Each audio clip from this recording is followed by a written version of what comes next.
क्रिया का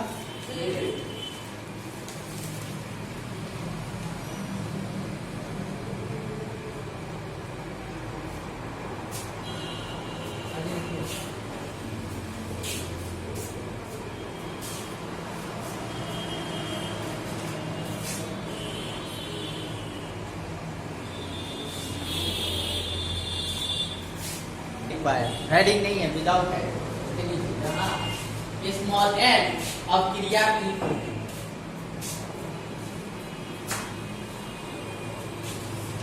यहाँ स्मॉल एन अब क्रिया की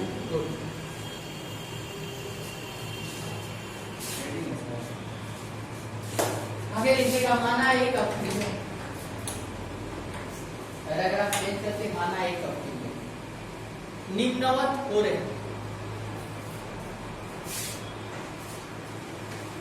हमारा एक क्रिया निम्नवत हो रही।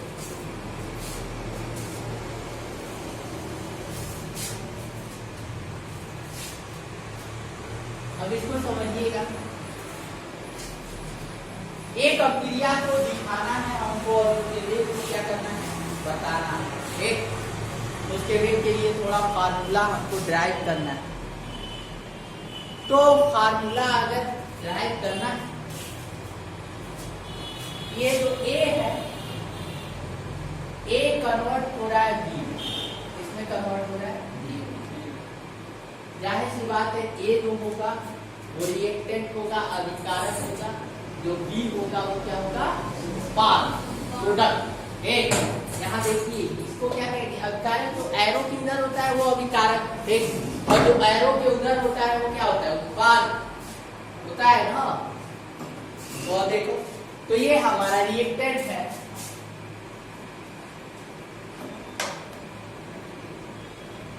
और ये हमारा क्या है, प्रोडक्ट। ठीक, मान लेते हैं जब समय t = 0 था, अर्थात अब क्रिया हमारी स्टार्ट नहीं, अभी अब क्रिया स्टार्ट नहीं, ठीक, तब इसका कंसंट्रेशन कितना है, 1। इसका कंसंट्रेशन कितना है, 1 है, ठीक। और प्रोडक्ट का कंसंट्रेशन क्या होगा, 0 होगा, क्योंकि अभी क्रिया स्टार्ट ही नहीं हुई है। तो जाहिर सी बात है प्रोडक्ट कुछ नहीं ना मिलेगा, क्योंकि अभी क्रिया जब स्टार्ट होगी तब ना उसके बाद प्रोडक्ट मिलेगा, और अभी तो हमारी अब क्रिया स्टार्ट ही नहीं हुई है। तो जाहिर सी बात है जो है वो पूरा टोटल रिएक्टेंट है और प्रोडक्ट इक्वल टू क्या है, अभी 0। और मानते हैं जैसे t समय गुजरता तब इस A में से कुछ प्रोडक्ट में कन्वर्ट, इसमें कन्वर्ट हो गया प्रोडक्ट। जैसे मान लो कि यहाँ 100 अणु था, एक रिएक्टेंट का कितना है, 100 अणु, तो t = 0 होगा तो पूरा रिएक्टेंट ही होगा, 100 रहेगा ही, और प्रोडक्ट का कितना हो जाएगा, 0। लेकिन जैसे मान लो कि अब क्रिया स्टार्ट हो गई और अभिक्रिया के 10 सेकेंड पश्चात, ठीक, और 10 सेकेंड अगर माने कि जो अभिकारक थे, रिएक्टेंट में से जो 100 अणु थे, 100 में से 10 अणु किसमें कन्वर्ट हो गए, प्रोडक्ट। 10 अणु इसमें कन्वर्ट हो गए प्रोडक्ट बन गए, 90 अभी बचा है।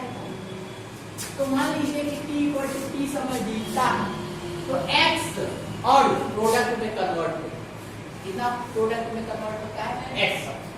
तो रिएक्टेंट हमारा कितना बचेगा,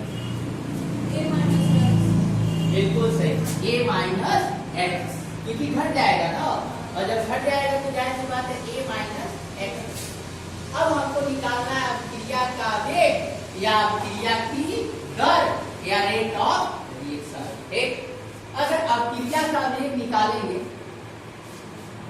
तो अब क्रिया का वेग, ठीक,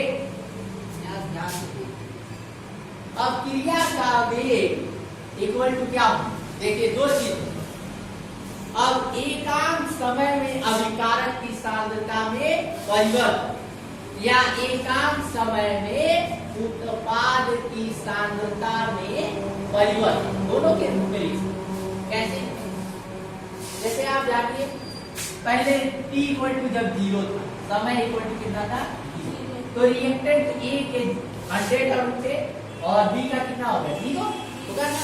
लेकिन जैसे मान लो कि t इक्वल टू बीतता है 10 कितना बीतता है 10 सेकेंड या 10 मिनट या 10 घंटा, ठीक 10 सेकेंड जैसे ही बीतता है, मान लेते हैं कि 10 और इसमें कन्वर्ट प्रोडक्ट में, तो रिएक्टेंट की कितनी 90। अब कहें कि रिएक्टेंट की सांद्रता में परिवर्तन कितना है 10 का परिवर्तन हुआ है ना, लेकिन रिएक्टेंट क्या होगा, घटेगा कि बढ़ेगा, घटेगा। प्रोडक्ट क्या होगा, बढ़ेगा। जाहिर सी बात यही देखना है, रिएक्टेंट का कंसंट्रेशन धीरे धीरे हमारा कम और प्रोडक्ट का कंसंट्रेशन बढ़ेगा। तो अर्थात यहाँ किसी एक का या लिखे अभिकारक की सांद्रता में परिवर्तन या लिखे उत्पाद की सांद्रता में परिवर्तन, दोनों में से कोई एक कर, या तो अभिकारक कितना बदला या तो उत्पाद कितना, दोनों में से कोई एक। तो यहाँ अभिकारक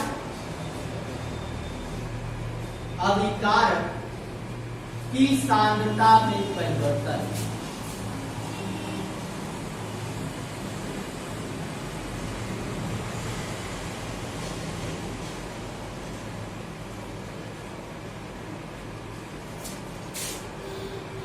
हो गया।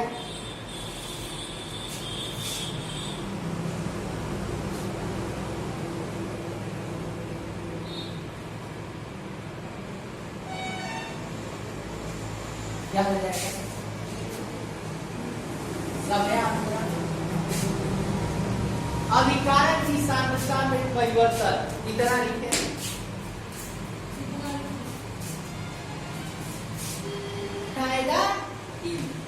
दोनों तरीके से हम लोग लिख सकते हैं, उत्पाद की सांद्रता में परिवर्तन या अभिकारक की सांद्रता में परिवर्तन, दोनों तरीके। बस यही है, जब अभिकारक की सांद्रता के परिवर्तन को लेंगे तो माइनस में रहेगा, अगर उत्पाद की सांद्रता में परिवर्तन लेंगे तो प्लस में होगा, क्योंकि उत्पाद की सांद्रता बढ़ती है और जबकि अभिकारक की सांद्रता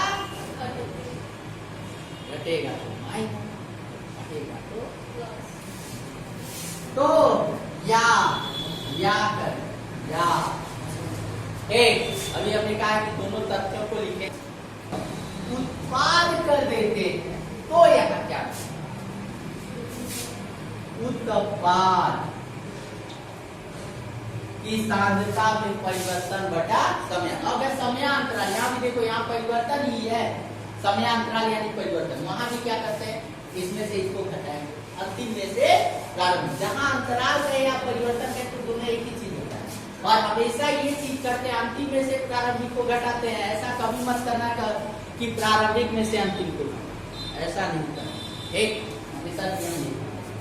सब इसको करेंगे तो क्या होगा, x माइनस x माइनस 0, तब ये किसमें है प्लस, हो गया।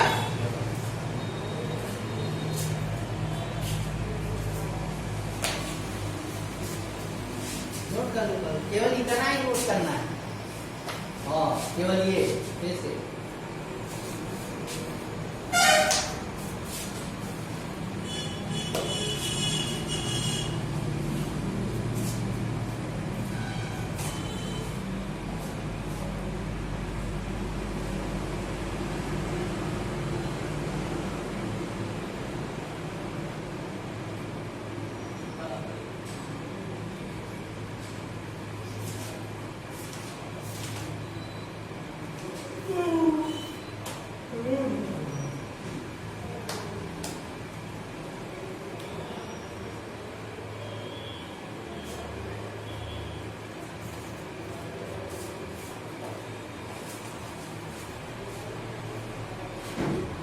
आगे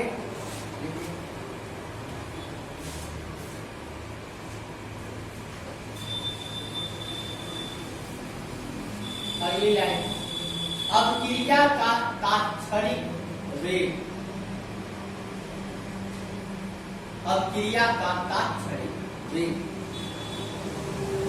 अब तात्क्षणिक वेग निकाल। एक ये तात्क्षणिक का मतलब क्या होता है? कई जगह है बहुत छोटा, बहुत कम, बहुत कम, कम, लगभग कितना? नैनो सेकंड से भी कम, कितना? नैनो सेकंड से भी कम।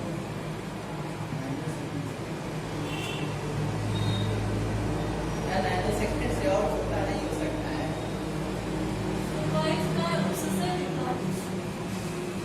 अच्छा, किसी चीज का अगर डिफरेंशिएशन करते हैं तो क्या मिलता है? उसका सबसे छोटा अवयव हाँ, मिलता है, सबसे छोटा अवयव मिलता है।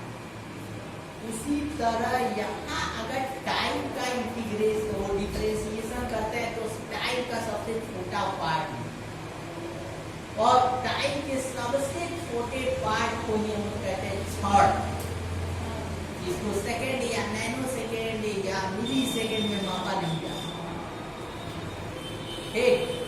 क्षण है बस है, लेकिन समय का ये सबसे छोटा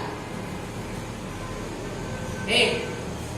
नैनो सेकंड के पिको सेकंड होता है ना, वो नैनो सेकंड से भी छोटा होता है, लेकिन यहाँ जो क्षण है वो सबसे छोटा है। तो सबसे छोटे को हम किसी चीज से डिफाइन नहीं कर सकते हैं, लेकिन लाना है तो हम ये जानते हैं कि अगर उस चीज का अगर हम डिफरेंशिएशन कर देंगे तो आ जाएगा। सबसे छोटे एक अवयव का आकलन कर ले, वही एक अवयव का वही एक पार्टिकल, सबसे छोटा पार्टिकल मिलेगा और समय के सबसे छोटे पार्टिकल को ही हम लोग क्या कहते हैं? क्या कहते हैं? क्षण कहते हैं। भाई उसी क्षण पर जो वेग होगा उसको हम लोग क्या कहेंगे? तात्क्षणिक वेग। तो देखिएगा तात्क्षणिक वेग का फार्मूला लिखा है, तात्क्षणिक वेग का ध्यान दीजिए।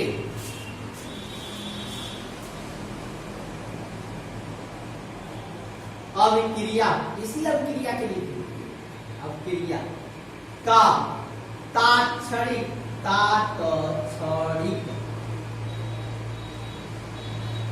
वेग।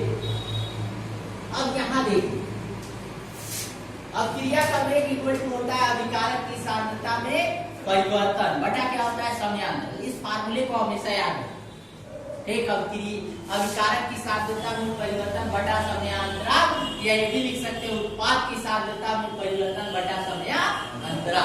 एक अब अगर समय बहुत छोटा बहुत कम है तो जाहिर सी है बात है सांद्रता में जो परिवर्तन होगा वो भी कम होगा ना, है कि नहीं है? एक तो यहाँ समय को छोटा करने के लिए हम क्या ले लेते हैं? dt, अर्थात टाइम का डिफरेंशिएट कर देंगे, सबसे छोटा टाइम मिल जाएगा। अब सांद्रता में परिवर्तन वो भी क्या होगा? छोटा ही होगा, समय छोटा है। यहाँ अभिकारक लेते हैं, अगर अभिकारक की सांद्रता में परिवर्तन लेते हैं तो अभिकारक हमारा कौन है? अभिकारक कौन? A। प्रोडक्ट कौन है? B। तो इसको हम लिख सकते हैं CA। CA का मतलब हो गया कि कंसंट्रेशन अब चेंज हो रहा है तो इसके साथ D लगे, अर्थात अभिकारक C का मतलब कंसंट्रेशन ऑफ A और D का मतलब क्या हो गया? परिवर्तन।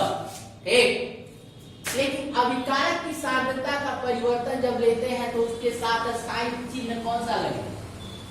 माइनस। तो इस फार्मूले में क्या है? हो गया।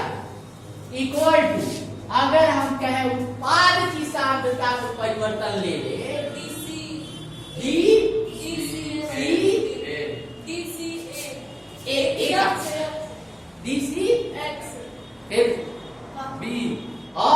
अरे अभिकारक के लिए ए दिखाया तो उत्पाद के लिए बी दिखाएंगे ना। अब क्या हो जाएगा? लेकिन ये क्या रहेगा? इसमें प्लस में रहेगा, पहले ही बताया है। उत्पाद का जब लेंगे तो प्लस में रहेगा और जब अभिकारक का लेंगे तो क्या? यही क्रिया का तात्क्षणिक।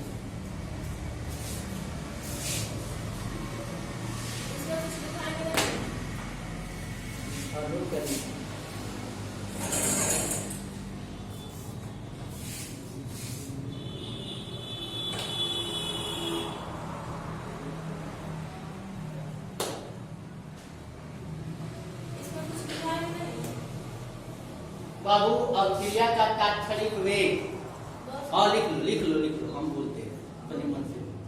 देखिए, किसी अवक्रिया का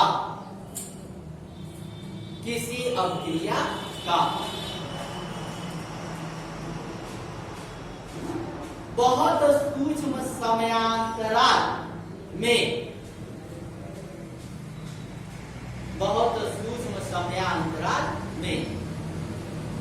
अभिकारक की सांद्रता में परिवर्तन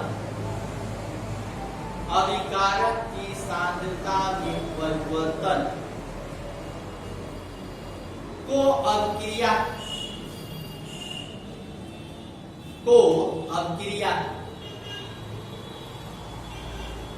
तात्क्षणिक वेग कहते हैं। अवक्रिया का तात्क्षणिक वेग कहते हो गया। तात्क्षणिक वेग इक्वल टू क्या हो गया ना, ये हो गया। और तात्क्षणिक मतलब सबसे सूक्ष्म समय पर जो वेग क्या होगा, सांद्रता में जो परिवर्तन होगा उसी को हम क्या कहते हैं, अवक्रिया का तात्क्षणिक वेग। समय सूक्ष्म होना, क्षण।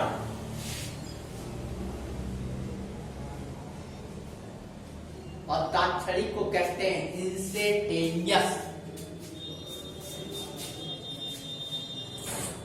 हो गया। लिख पैराग्राफ चेंज।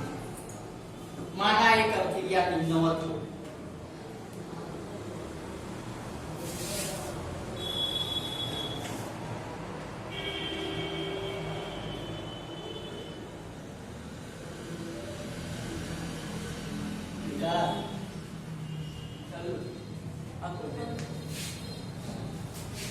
ठीक।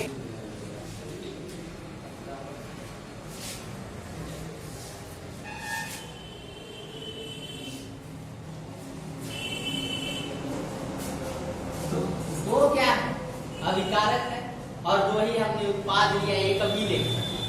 यहाँ अभिकारक की जगह 3 भी ले सकते, उससे कोई मतलब नहीं है। वेग का फिर से हम फार्मूला ज्ञात करें, लेकिन जब भी कोई रिएक्शन से लिखते हैं तो कहीं ना कहीं जो अणु रहता है, अणु का सूत्र लिखते हैं, फिर उसका बैलेंसी लिखकर बैलेंसी संतुलित करते हैं ना, तो आगे किसी संख्या से क्या होता है, गुणा होता है ना। जैसे मान लो होता है, जैसे मान लीजिए दिखा दे रहा है NaOH, ये क्षार है और कोई अम्ल ले लें H2SO4, जाहिर बात है बहुत फास्ट रिएक्शन होगा, रासायनिकरण की अभिक्रिया है, बनाएगा क्या Na2SO4 प्लस H2। अब जाहिर सी बात बैलेंस करना है तो यहाँ सोडियम जो है तो इसको 2 करेंगे और इसको क्या करेंगे 2। अब यहाँ ये तो है हमारा A, ये A दिख, और ये क्या है B, ये C, और ये H2O इतना ही B, और इतना हमारा क्या है A। तो जाहिर सी बात है इस A के आगे कोई नंबर है बाबू, यहाँ नंबर नहीं दिख रहा है, नंबर नहीं हो सकता है। और जब नंबर हो सकता है तो उस नंबर को हम दिखा रहे हैं M1, और इसका कितना M2। बैलेंस भी कुछ भी हो सकता है, M1 M2, इसका ठीक। अब इसके लिए अवक्रिया का तात्क्षणिक वेग का फार्मूला लिखना है। तो अवक्रिया का तात्क्षणिक वेग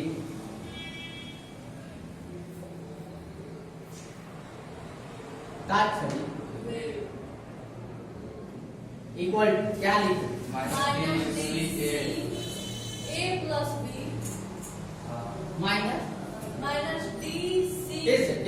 फिर से हम आते हैं पिछली बार। अवक्रिया का तात्क्षणिक वेग या अवक्रिया का वेग इक्वल टू होता है अभिकारक की सांद्रता में परिवर्तन बटा समयांतराल हो जाएगा। समयांतराल को हम हमेशा dt से दिखाएंगे। अब यहाँ अभिकारक 2 है, एक A भी और एक B भी। दूसरी चीज ये भी है कि उसके बैलेंसिंग के आगे कुछ है। तो यहाँ देखिए इसकी बैलेंसिंग में अगर हम जैसे अभिकारक पहला, अब देखो एक चीज बता रहा, अवक्रिया का जो वेग होगा वो इस पर भी निर्भर करेगा इस पर भी निर्भर करेगा, इस पर भी निर्भर करेगा और इस पर, चारों पर। अरे प्रोडक्ट पर भी निर्भर करता है, रिएक्टेंट पर भी निर्भर करता है। अगर रिएक्टेंट 2 है तो जाहिर सी बात है दोनों पर निर्भर करेगा, अगर प्रोडक्ट 2 है तो दोनों पर वो भी निर्भर करेगा। तो यहाँ अगर हम इसका लेते हैं तो ये क्या है, अभिकारक है। अभिकारक की सांद्रता में परिवर्तन लेंगे तो हम माइनस ही लगाएंगे क्योंकि अभिकारक है। क्या हो जाएगा, अब यहाँ इसके बैलेंसी के आगे कितना है, m1 है, तो यहाँ 1/m1 जो भी बैलेंसिंग में रहेगा उसको 1। एक फिर B C A का सैचुरेशन चेंज किसका, A बटा कितना dt इक्वल टू, इसके भी तो इक्वल होगा माइनस M2 D CB बटे D, इस पर भी तो निर्भर करेगा। आगे इसी का आगे लिखिए, अब प्लस में हो जाएगा, पास कर ले रहे हैं तो प्लस डी सी सी छोटा एक बटा dt इक्वल टू, इसके भी हो सकता है 1/n2 और क्या हो डी सी डी बटा कभी के इक्वल हो जाएगा ना। और चाहे रिएक्शन किस तरह भी दिया हो, कुछ बैलेंसिंग में हो या ना हो, ये सबके लिए फार्मूला का एक